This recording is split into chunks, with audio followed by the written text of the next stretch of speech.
Welcome to Your Ink Story, a podcast exploring what humans have in common through the stories behind the body art folks wear.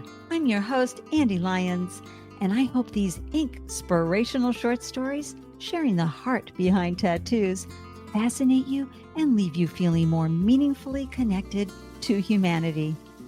This is Season 1, Episode 17, and our guest, Chapman, a brilliant marketing strategist and college professor, shares how he was vacationing in Sedona, Arizona years ago and was so inspired by a well-known local artist that he spontaneously stepped into a tattoo studio, shared his vision for the design, and got his first tattoo. Gave his next 2 tattoos a lot more thought, and you will love learning about the inspiring quotes he chose for each forearm. One from Tolkien, the other from Anthony Bourdain.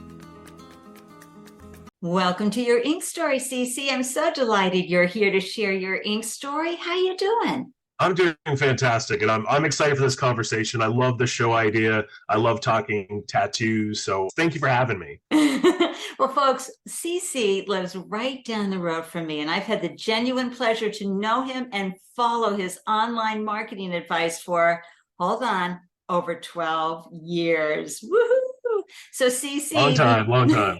Before we dive into your tattoo stories, please let folks know how you glow in the world. So I am a professor of practice at Wheaton College down in North Massachusetts, where I've helped build the business program over the last 6 years. And we're a small liberal arts college where I get to teach the next generation of marketers and business students and thinkers and mavericks and changemakers and misfits. And it's absolutely my life's calling after spending decades in corporate America doing fun marketing stuff. And hopefully one of these days I'll write another book too. So that's in the cards, hopefully in the near future. I think it's wonderful because you are influencing and impacting young minds so they can go on and do remarkable things in their lives. You're giving them permission to be fully expressed through your teachings and your own life experiences. So bravo to you. I'm so happy. So thank you. Let's dive into your tattoo stories. When did you get that first tattoo? How old were you? What inspired you to wear body art? Tell us everything.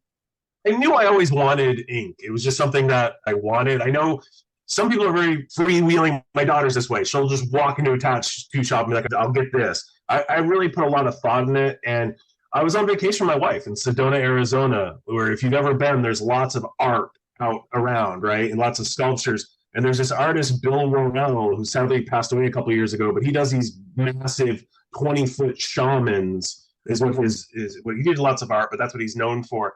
And I just fell in love with it. And for some reason, I was just like, oh my gosh, I think I want that as a tattoo. And I want it now. My wife was funny because we're on vacation. And this was 25 years ago because it was before my son was born. And I suddenly went, I want to get this tattoo before I leave. I feel like I need to get this done in Sedona. Sedona is very creative, very spiritual, there's an energy there if you haven't been. And I thankfully, I found an artist who, this was pre-Instagram, so I literally just went into a tattoo shop and started looking at people's work and found a guy who had an opening. And I showed him some pictures I'd taken. I said, I want like something like this. And he did a tattoo on me and on my arm. And that was the first one. And then it'd be a decade before I get another one. But that was the first one where I was like, okay, I like this. I left it up to the artist's interpretation pretty much. I said, here's sort of what I'm going for.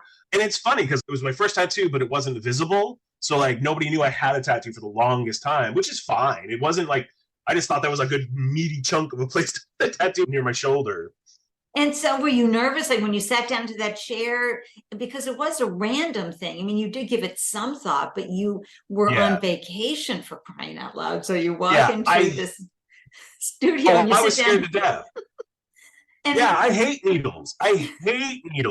And the idea of having a needle jabbing into my arm with ink, and it freaked me out. And a true story, I mean, literally, the minute he started, all of a sudden, he's like, you're going to pass out, like immediately, like automatically. And I'm like, yeah, I am. What is going on?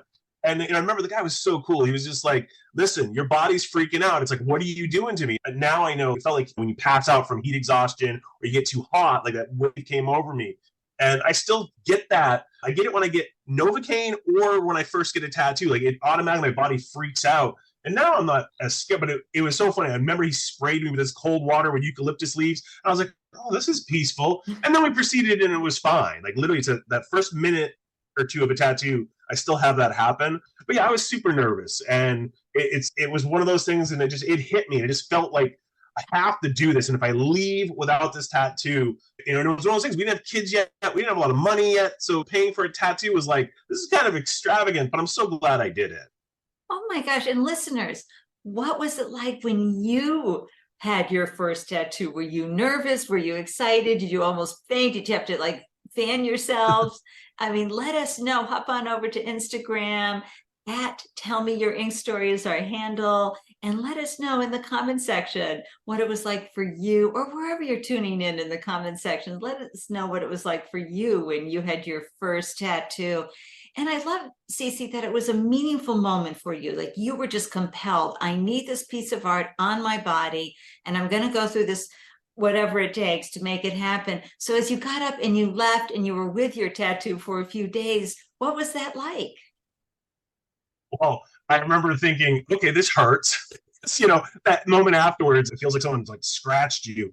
It was fun. And then it wasn't fun like peeling on the airplane. I always remember that weird itchy phase afterwards, but I kept looking at it constantly. I couldn't stop looking at it. And I remember the first time, like, going in the bathroom to take a shower once it's healed, and you're like, what the heck's that in the mirror? And it's funny too, because like, where this is still a simple tattoo, it's not very colorful. It's the only tattoo I have that has color in it too. So still to this day, sometimes it catches my, it's just a simple blue scarf on it.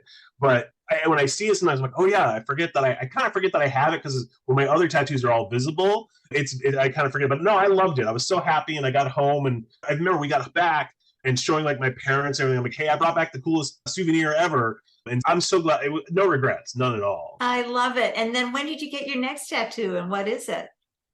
The next tattoo was a long time coming, and it was just one of those things. Like, I don't know. I kept thinking about tattoos, but I was always like, I want to make sure I have it. I'm a big fan of telling people. I tell people now, I'm like, you have an idea for a tattoo, sit with it. Like, unless you're gonna like go get it right away. But I'm a big fan of like, sit with it, think about it. Make sure it's something you want. And my next one, it was New Year's Eve, and I had the flu, and I was at home, and I vividly remember sitting down, like, binge, and this was pre-streaming, but we had on demand, so I binge watched LA Ink for 8 hours. I'm like, I need a new tattoo, and I ended up getting, this one was really personal because I'm a big Tolkien fan, and I'm also an author. So on my forearm, it says, not all those who wander are lost. You see it now on Jeeps, and you see it all over the place, so it's a little cliche. But as a Tolkien fan, I always love that poem that it's from in his books.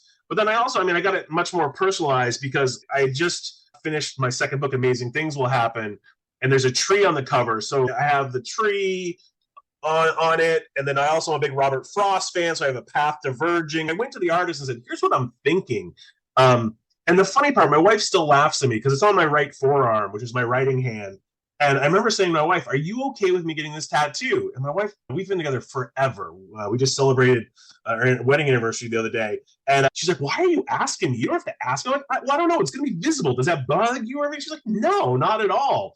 And I was like, okay, it was one of those things I felt like asking. And that was a big change because all of a sudden I'm doing a lot of public speaking at that time, giving keynotes. And I remember the first time I'm up on stage and I'm moving my hands around talking, and all of a sudden at the corner of my eye, I keep seeing this black spot on my arm. Like, what is that? It's my tattoo. But yeah, that one meant a lot. Did you get it locally, Cece? Was it someone Yeah. nearby here? Yeah, there's Dan Blythewood at Ghost in the Machine Tattoo. I have a friend, Lauren Vargas. She's OG. Lauren is covered. But I remember she just got this beautiful raven on her arm and it said Nevermore. And I said, oh my gosh, who did that art? And she's like, this guy, Dan Blythewood. And Dan's now done both my arms. So I went to this guy and I said, listen, here's what I'm thinking. And he did a great job working with me to make it exactly what I wanted. And then I went, and I will say, after going from a shoulder piece to a full forearm piece, totally different experience, but a great one. Absolutely great one. What way was it different? Well, just I wasn't as nervous. It was a much longer process. Obviously, your listeners know where you get the tattoo does matter, what it feels like. Plus, my first one doesn't have a lot of shading, and where this one's black and gray, I had my first experience with the fun, quote unquote, of shading, how that feels. It's a whole other sensory thing. But plus, it was much longer. It was a couple hours. And then I probably stared at my arm for weeks just because it was visible. Everything I did, I could see it there. So it was a whole different thing too, because now everywhere I went, everybody knew I had ink. So. Well, and there's so many things going on there because the Tolkien quote is so powerful, especially for who you be in the world, CC. You are an explorer, right? And you help exactly. others. And that's why, that's why I've always loved that quote. Plus, my whole career, I've wandered a lot and I love to travel. Yeah, I know there's a whole bunch of check boxes that it checked. And plus, I always joke now, even still today, like very often, very rare, people will see the quote and they know the quote. But the few times when someone's like, oh, Tolkien, nice. I'm like, yes, it's not just some quote on a Jeep or a Life is Good t-shirt. We're friends now. I would not put those words lightly because it quotes and stuff. You got to be very careful. Plus, lettering fades. I appreciate you saying it because that's the other. It fits me, which is why I wanted it. And it's a touchstone. It's a reminder for you too, as you bring yourself into the world, whether it's in the classroom as a keynote speaker, or even more importantly, because I know this about you, you're a phenomenal writer, and writing is so important as an outlet when you are creative, when you are an artistpreneur, so to speak. And listeners, of course, you're going to be able to see CC Chapman's tattoos. Hop on over to Instagram or over on TikTok or the YouTube channel to see the reel of his tattoos, but also on Instagram, listeners, I'm always sharing the tattoo artists and how they do things like shading. So if you're curious of doing something more than a light sketch on your body, if you're like me and you've never had a tattoo, but you're really excited to get one and you want to see how they're done, follow Your Ink Story. Tell me Your Ink Story is the handle on Instagram, and you'll see I'm sharing tattoos all the time from amazing artists around the world. And so tell us about your other tattoos, CC. So I always joke about the fact that one arm is Tolkien, the other is Anthony Bourdain. When he passed away, that was a really, really bad day in my world. He had my dream job. Plain and simple. Like, that's my dream job is what Anthony Bourdain did. But the traveling, the trying the food, and then later when it evolved more into like social commentary. But after he passed away, I knew I wanted something. I have The Journey Changes You, and they've got a little map and everything. It's kind of old world map and a compass rose. And it's part of a longer quote that I should have memorized. But the whole gist of it is that when you travel, the journey should change you. You should come away scarred or changed. And that's how I like to travel. I don't want to go to some all-inclusive resort. I want to go walk around the town and meet random strangers. That's how I live. But the other story behind this, though, was my daughter. I always promised her that when she turned 8, if she waited to get her first tattoo when she was 18, I would pay for whatever she wanted. And I took her to Dan Blythewood, and she got this beautiful safety pin on her wrist. And it was funny because I joke about it now. I'm like, kid, I said I'd pay for your first tattoo, and you got something very simple. Like, you could have like gone nuts because now she's covered in ink. But I couldn't take my daughter for her first tattoo and not get ink. And so, I felt bad because I watched her get done, and then Dan did this one. And so I always talk about how my forearms, which I wear short sleeve shirts, or I always have even if I'm wearing a long sleeve shirt, it's always rolled up. I always talk about, I'm presenting, these are two really important aspects of my life, is traveling, and the journey changes you and not all those who wander are lost. Kind of shapes what my philosophy, my beliefs are. And if anybody connects with you, I've never had anybody realize it's a Bourdain quote. That day will happen. But I've had people, especially students, read them and ask me questions about them. Right. And I love that's the story it tells. Yeah. I love that you have these quotes on your forearms so people can see them, and those who are curious are going to ask the questions. And one of the main purposes behind Your Ink Story, CC, is to get more people to be curious and have the courage. And honestly, when I launched the podcast, all of a sudden, friends I know, I'm getting text messages. I'm sitting beside this person at the bar and they're telling me about their tattoo stories. I never would have asked them before.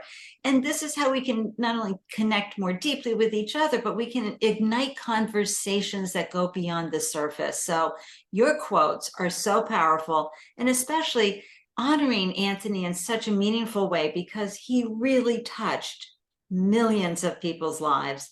If you don't mind, I want to put out to your listeners, there's one tattoo I'm looking to get, and I haven't found an artist yet. So I am a born and raised Prince fan, diehard Prince fan. And him passing away was literally a horrible, people texting me CC, are you okay? And I want to get a watercolor ink tattoo of a dove, like a dove crying. And I've yet to find a watercolor artist in the New England area who has the skills, because I'm really picky. So that would be my next tattoo. So hey, anybody we'll see. But if there's anybody listening, please contact me. in the New England area, now that it's on my radar, I'll be looking for you. Yeah. I can't wait to hear more about that. As a speaker in front of the classroom, of course, you're going to get from the Gen Zs welcome for your tattoos and curiosity. But when you are out in the corporate world or at a networking event and people see tattoos, how are they responding? I've never had, I think, part of it is the privilege that comes with being a white male. I've never had anybody openly question it. And I mean, I have had plenty of students ask me, hey, are tattoos going to hold me back from getting jobs? And I tell them point blank, yes, potentially. It might. But I'm a big believer in you be you, because if somebody's not going to hire you, or if someone's going to like badmouth me at a networking event because I have ink, I don't want to deal with that sort of person. Life's too damn short for it that I don't deal with that very, very well. And I've always been, I do follow the belief that I remember my parents telling me one time, you never get a tattoo that you can't cover up. So you'll never see, my hands or anything, just, it's one of those old school things I think thinking about. Plus I have no desire for that, but no, I've been very, very fortunate. I'm also the sort of where for the majority of my career, I am in boots, jeans, and a dark dress shirt. I am not in a suit. You will never see me in a tie. Last time I wore a tie was when I graduated college, I think. I'm comfortable with myself, and the tattoos are just part of it, and I don't cover them up because I've always, it has nothing to do with tattoos, but I've always hated dress shirts being buttoned at my wrist. Something that drives me nuts, so I usually roll them up, so they're always visible, and I knew that when I got them, and I always told myself, well, Stacey, you're not going to be a banker. It's okay. But even now, I mean, you're starting to slowly see it, and it's going to change because I know I'm teaching classrooms full of students every day. I'm seeing there's more and more ink. Oh, yeah. The stats for just the millennial generation, it's almost 40% have ink.